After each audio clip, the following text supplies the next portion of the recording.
Hello my dear students, आज मैं आपको क्लास 10 का चैप्टर 2 एक ही वीडियो में पूरा चैप्टर कवर कर देंगे, है ना। बहुत समय लगता है बच्चों, लेकिन आप ध्यान से सुनिएगा, सब कुछ आपको ज़बानी याद हो जाए। परीक्षा में सब कुछ आपको क्वेश्चन सीधे सीधे नज़र आएंगे और हल कर लेंगे आप। नेशनलिज्म इन इंडिया, भारत में राष्ट्रवाद। फर्स्ट वर्ल्ड वार कब हुआ था? 1914 में। फर्स्ट वर्ल्ड वार कब हुआ था? 1914 में, ठीक है। फर्स्ट वर्ल्ड वार की वजह से भारत में बहुत सारी परेशानियाँ आई थी और लोग अकाल और भुखमरी की समस्या से जूझ रहे थे, ठीक है ना। आर्थिक संकट भी खराब हो गई थी, ठीक है। पॉलिटिकल कंडीशन अच्छी नहीं थी और उसी बीच गांधी जी दक्षिणी अफ्रीका से भारत आए। कब? 1915 में, याद रखिएगा। उसके बाद गांधी जी ने सत्याग्रह किया। चंपारण मूवमेंट गांधी जी के द्वारा कब किया गया? 1917 में। कब किया गया? 1917 में। और 1918 में गुजरात के खेड़ा जिला है तो खेड़ा आंदोलन किया गया। अमील मजदूर आंदोलन कब किया है? 1918 में, ठीक है ना। उसके बाद है रॉलेट एक्ट। रॉलेट एक्ट क्या है, कब लागू किया अंग्रेजों ने? 1919 में, याद रखिएगा, 1919 में। तो 1919 में रॉलेट एक्ट पारित हुआ। रॉलेट एक्ट क्या था ये समझ लीजिए। इसके तहत किसी भी संदिग्ध व्यक्ति को बिना किसी मुकदमे के जेल में डाल दिया जाता था और अंग्रेजों ने, ब्रिटिशर ने इसलिए रॉलेट एक्ट पारित किया ताकि जितना मूवमेंट चल रहा है ना, फैला हुआ है, सब बंद हो जाए, ठीक है। तो उन पर शिकंजा कसने के लिए क्रांतिकारियों पर ऐसा किया। गांधी जी ने इसका नाम ब्लैक या ब्लाइंड लॉ दिया, मतलब अंधा कानून। किसे कहा गया? रॉलेट एक्ट को। किसके द्वारा? गांधी जी के द्वारा। याद हो गया ना। जालियांवाला बाग हत्याकांड, मैसेक्री लिखे हैं, जालियांवाला बाग हत्याकांड। इसके बारे में जान लीजिए। 13 अप्रैल 1919 को हुआ था। कब हुआ था यह हत्याकांड? 13 अप्रैल 1919 को। जालियांवाला बाग हत्याकांड के बारे में जान लीजिए। हत्याकांड के बारे में, पंजाब के अमृतसर में बैसाखी के पर्व के समय लोग सभा कर रहे थे एक जगह। जनरल डायर ने चारों ओर से उस पार्क के दरवाजे को बंद करा दिया, चारों ओर से पैक करा दिया और उसके बाद गोलियां अंधाधुंध चलाया। इसके बाद 100 से ज़्यादा लोग मारे गए, ठीक है ना। अब इससे भारतीय जो लोग थे बहुत ही गुस्साए और बहुत उनका खून खौल गया। अंग्रेज़ों के खिलाफ बहुत ही विद्रोह भड़क गया, ठीक है। इसके बाद हम लोग बढ़ते हैं खिलाफत मूवमेंट। खिलाफत मूवमेंट जो था अली बंधुओं के द्वारा संचालित किया गया था मार्च 1990 में, याद रखिएगा, मार्च 1990 में खिलाफत मूवमेंट, ठीक है ना। और यही जाकर आगे चलकर नॉन कोऑपरेशन मूवमेंट में कन्वर्ट हो गया। नॉन कोऑपरेशन मूवमेंट कब संचालित किया पूछा जाए तो क्या बताएंगे? 1920 में। कब हुआ था? 1920 में, ठीक है ना। अब आगे बढ़ते हैं। रिबेलियन इन विलेज, गाँव में विद्रोह। रिबेलियन मतलब विद्रोह होता है। गाँव में विद्रोह हुआ तो शहर से गाँव में फैल गया विद्रोह। आपको मैं बता देना चाहता हूँ कि जून 1920 में बाबा रामचंद्र किसानों के नेता थे। उन्होंने फिजी में गिरमिटिया यहाँ लिखे हैं, गिरमिटिया मजदूर के रूप में काम कर चुके थे, ठीक है ना। और अवध की बहुत सारी समस्याएं थी, तो अवध की समस्याओं को सुलझाने के लिए जवाहरलाल नेहरू ने क्या किया? अवध किसान सभा का आयोजन किया। अवध फार्मर असेंबली का गठन किया, याद रखिएगा। अवध फार्मर असेंबली इंग्लिश में, अवध किसान सभा हिंदी में, याद रखिएगा। अवध फार्मर असेंबली का गठन कौन किया? जवाहरलाल नेहरू ने। क्यों किया? अवध की समस्याओं को सुलझाने के लिए, याद रहेगा। बस इतना याद रखिएगा। इसके बाद expression of Swaraj by tribal farmer. Tribal मतलब आदिवासी किसानों के द्वारा स्वराज की व्याख्याएं। आदिवासी किसान देखिए, यहाँ पे ध्यान दीजिएगा। आदिवासी किसान जो थे, यहाँ पे मैं बता रहा हूँ आपको आदिवासी किसान महात्मा गांधी के आंदोलन को या उनके जो दिए गए विचार थे उसको अलग अर्थों में ले लिया। उनका ये मानना था कि अब उन्हें टैक्स नहीं देना पड़ेगा। आदिवासी किसानों को ये लगा कि महात्मा गांधी जी अब आए हैं तो मूवमेंट चला रहे, इसके वजह से हमको टैक्स नहीं देना पड़ेगा और जो लैंड्स है, ज़मीन है ना, गरीबों में बांट दिया जाए, गरीब किसानों में डिस्ट्रीब्यूट कर दिया जाए, बांट दिया जाएगा, ठीक है ना। अब इस तरह से आप लोग समझेंगे आंध्र प्रदेश की। अब इसके बाद आंध्र प्रदेश की गुड्डेम पहाड़ियों में, याद रखिएगा, आंध्र प्रदेश की गुड्डेम पहाड़ियों में, ठीक है, गुरिल्ला आंदोलन हुआ। आंध्र प्रदेश की गुड्डेम पहाड़ियों में, गुड्डेम लिखे हैं यहाँ, गुड्डेम हिल्स में गुरिल्ला आंदोलन हुआ, जिसका नेतृत्व, जिसका लीडरशिप कौन कर रहा था? सीताराम राजू। कौन कर रहा था? सीताराम राजू, याद रखिएगा, सीताराम राजू इसका नेतृत्व कर रहे थे। किसका? गोरिल्ला मूवमेंट का। गोरिल्ला मूवमेंट का आंदोलन कौन कर रहा था? सीताराम राजू, याद रखिएगा। सीताराम राजू की फांसी हो गई 1924 में। अंग्रेजों ने 1924 में सीताराम राजू को फांसी दे दिया। ये मोस्ट इंपॉर्टेंट है, इससे क्वेश्चन बनता ही बनता है, ध्यान दीजिएगा, एक बात पर ध्यान दीजिएगा। सीताराम राजू को फांसी कब लगी? 1924 में, ठीक है। और गुरिल्ला आंदोलन कहाँ हुआ था? आंध्र प्रदेश की गुड्डम पहाड़ियों में, आंध्र प्रदेश की गुड्डम पहाड़ियों में, गुड्डम हिल्स में, ठीक है। अब आगे बढ़ते हैं हम लोग। स्वराज में, स्वराज इन असम गार्डन, असम के बागानों में स्वराज, हेडिंग मैंने दे रखा है कि असम बागानों में स्वराज। स्वराज मतलब अपना स्वशासन। 1859 में एक एक्ट लागू हुआ था, है ना। एक्ट का नाम मैं बता दे रहा हूँ, इमिग्रेशन एक्ट। ये ई फॉर इमिग्रेशन, ए से एक्ट, इमिग्रेशन एक्ट, है ना। तो असम के जो कार्यकर्ता थे, मजदूर थे, उनको ये लगा कि अब ये जो मूवमेंट शुरू हुआ है ना, स्वराज का मतलब ये है कि उन्हें अब इमिग्रेशन एक्ट से हटा दिया जाएगा। मतलब इमिग्रेशन एक्ट उनके ऊपर लागू नहीं होगा, अब उनको स्वतंत्र कर दिया जाएगा, अब उन्हें स्वतंत्रता मिलेगी। क्योंकि इमिग्रेशन एक्ट के तहत ऐसा था कि बिना मालिक के परमिशन के मजदूर घर नहीं जा सकते थे। ध्यान दीजिएगा, बहुत मोस्ट इंपॉर्टेंट क्वेश्चन है, ठीक है। इसके बाद हम लोग आगे बढ़ते हैं। चौरा चौरी इवेंट, चौरी चौरा इवेंट, चौरी चौरा घटना 5 फरवरी 1922 को हुई थी। 5 फरवरी 1922 को हुई थी, याद रखिए। कहाँ पे? गोरखपुर में। चौरी चौरा कहाँ है? गोरखपुर में। तो याद रखिए, चौरी चौरा घटना के बाद सिविल डिसोबीडियंस मूवमेंट की ओर हम लोग चलेंगे। 5 फरवरी 1922 को चौरी चौरा घटना घटी थी, है ना। उसमें क्या हुआ था कि पुलिस में और जनता के बीच काफ़ी युद्ध छिड़ गया और लड़ाई हुई, मारपीट हुई, जिसमें 3 लोग सामान्य नागरिक और 23 पुलिसकर्मी मारे गए। 3 लोग और 23 पुलिसकर्मी, पुलिसमैन मारे गए, हत्या हो गई। समझ में आ रहा है ना। गांधी जी ने मूवमेंट को रोकने का निर्णय कर लिया। उनको ये लगा कि अब क्रांतिकारियों को ट्रेनिंग की आवश्यकता है, विशेष ट्रेनिंग की आवश्यकता है।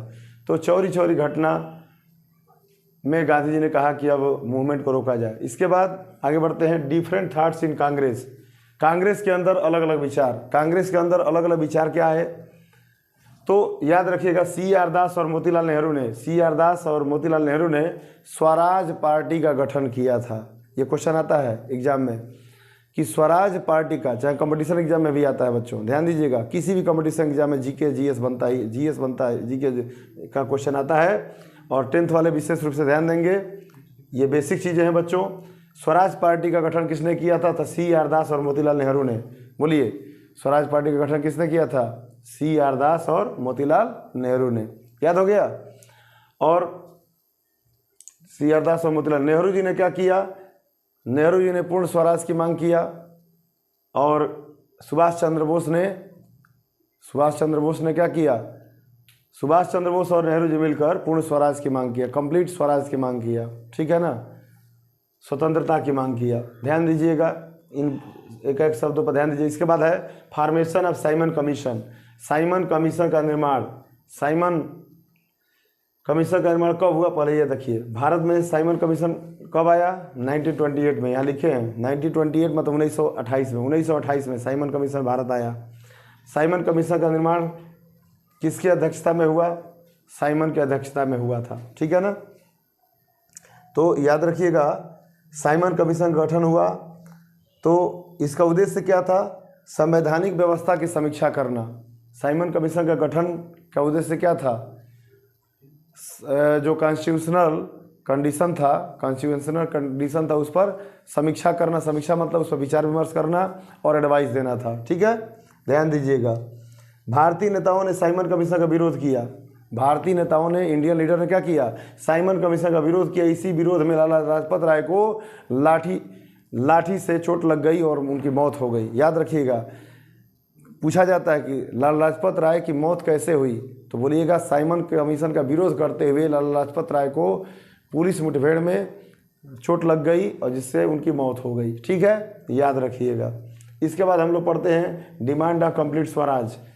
कंप्लीट स्वराज की मांग, कंप्लीट स्वराज की मांग, पूर्ण स्वराज की मांग।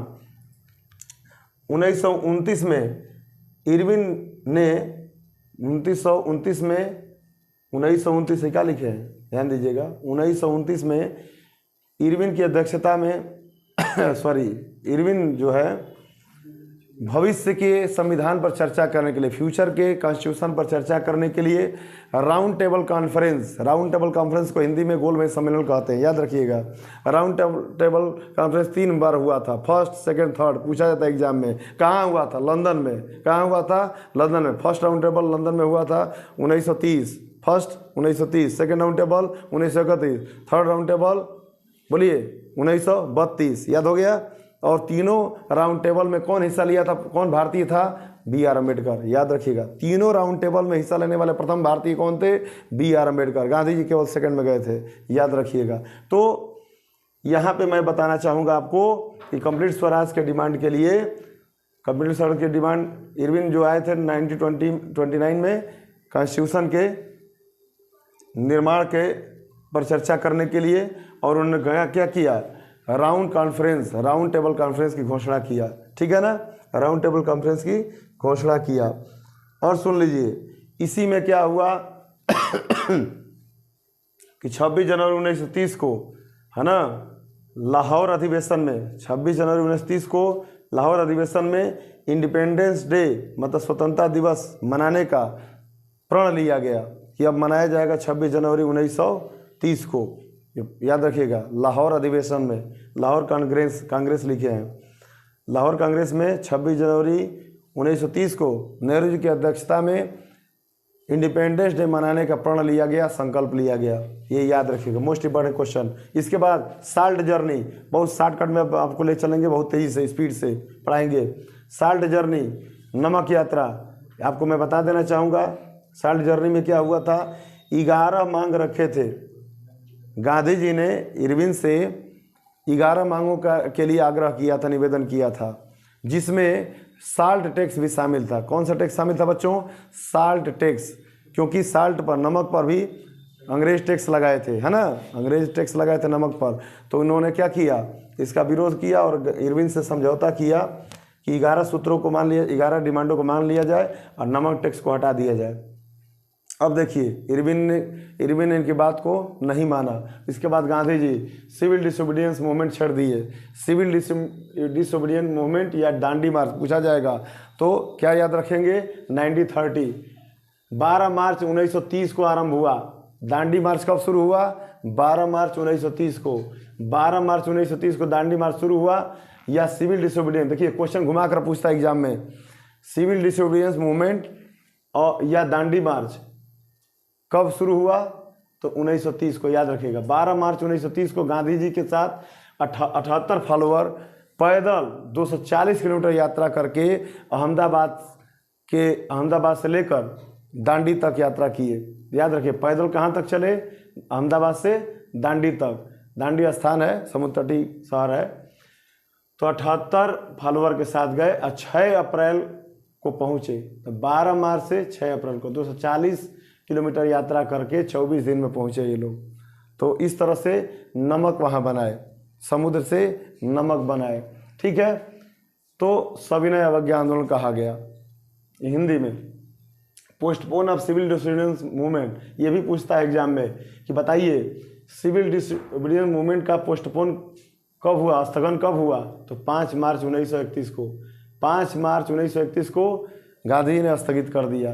फिर कब शुरू हुआ ये भी देखिए, री सिविल डिसोबीडियंस मूवमेंट, मतलब री मतलब पुनः, सिविल डिसोबीडियंस कब शुरू हो गया, तो दिसंबर 1931, दिसंबर 1900। मार्च 5 मार्च को पोस्टपोन हो गया, बंद हो गया, स्थगित हो गया, और दिसंबर 1931 को फिर क्या हो गया, ये शुरू हो गया। कब तक चला, 1934 तक चला, 1934 तक चला। कितना, 1934 तक। इसके बाद आप पढ़ेंगे यहाँ limits of civil disobedience movement.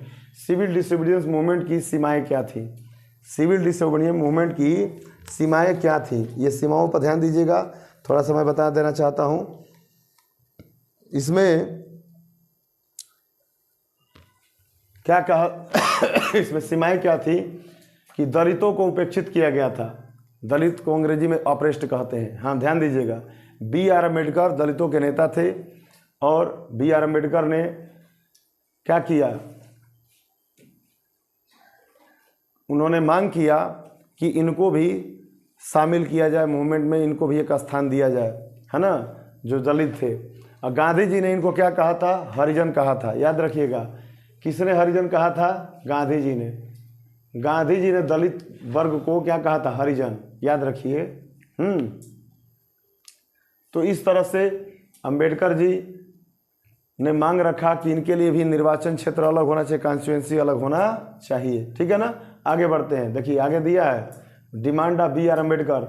B.R. Ambedkar की मांग क्या थी, B.R. अम्बेडकर की मांग क्या थी, ध्यान दीजिएगा। उन्होंने मांग किया सरकार से कि इनके लिए अलग कॉन्स्टिट्यूएंसी की व्यवस्था हो, और गांधी जी ने हालांकि इसका विरोध किया, लेकिन अंत में गांधी जी और अम्बेडकर को मिलाया गया। पूना पैक्ट, अब आगे पढ़ाएंगे। पूना पैक्ट में इन दोनों को मिलाया गया। ठीक है ना, पूना पैक्ट हुआ था, पूना समझौता 1932 में। आगे दिया यहाँ देखिए, है ना। इस तरह से हम लोग आगे बढ़ेंगे। हिंदू मुस्लिम स्ट्रगल। हिंदू मुस्लिम स्ट्रगल में क्या हुआ, तो मुस्लिम लीग और हिंदू महासभा में विवाद था। ठीक है ना, और मुस्लिम लीग के अध्यक्ष मोहम्मद इकबाल ने हिंदू मुस्लिमों के लिए अलग अलग मतदान की मांग किया था।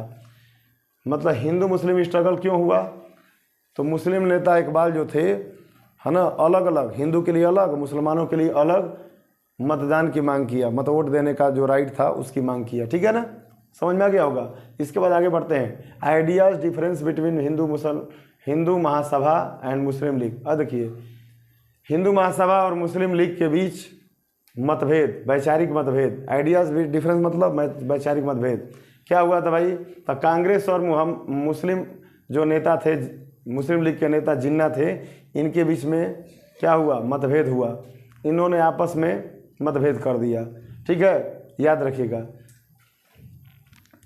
तो मुस्लिम जो नेता थे जिन्ना, इन्होंने कहा कि मुस्लिम मेजॉरिटी जो प्रोविंस है, जैसे पंजाब और बंगाल, है ना, वहाँ पॉपुलेशन के रेशियो में होना चाहिए रिप्रेजेंटेशन कैसा होना चाहिए, पॉपुलेशन मतलब आबादी के आधार पर होना चाहिए। ठीक है ना, अब आगे बढ़ते हैं। ठीक है, फीलिंग ऑफ कलेक्टिव यूनिटी। अब देखिए यहाँ पे मोस्ट इंपॉर्टेंट क्वेश्चन बनेगा, सामूहिक एकता की भावना। सामूहिक एकता की भावना, सामूहिक एकता की भावना। भारत माता का चित्र कौन बनाया था, अवनींद्रनाथ टैगोर। याद रखिएगा, अवनींद्रनाथ टैगोर जो रविन्द्रनाथ टैगोर का भतीजे थे। याद रखिएगा, रविन्द्रनाथ टैगोर के भतीजे थे। अवनींद्रनाथ टैगोर ने भारत माता का पहला चित्र बनाया था। पिक्चर किसने बनाया था भारत माता का, बोलिए, अवनींद्रनाथ टैगोर। याद रहेगा। और इस प्रकार बंकिम चंद्र चटर्जी या बंकिम चट्टोपाध्याय, दोनों एक ही चीज़ है, उलझिएगा मत। बंकिम चंद्र चटर्जी ने वंदे मातरम की रचना किया, जो आनंद मठ से लिया गया था। ठीक है ना। और उसके बाद पूना पैक्ट, मैंने जैसा कि अभी बताया कि सितंबर 1932 में गांधी जी और अम्बेडकर के बीच में पूना पैक्ट हुआ था। उसके बाद क्विट इंडिया मूवमेंट, भारत छोड़ो आंदोलन की तैयारी हो गई 1942 में गांधी जी ने स्लोगन दे दिया, डू और डाई, करो या मरो। देशवासियों से कह दिया, करो या मरो, अंग्रेज को भगाओ भारत छोड़ो आंदोलन में। और इस तरह से हमारा देश, हमारा इंडिया 15 अगस्त 1947 को पूरी तरह से आज़ाद हो गया। Thank you so much for watching my video.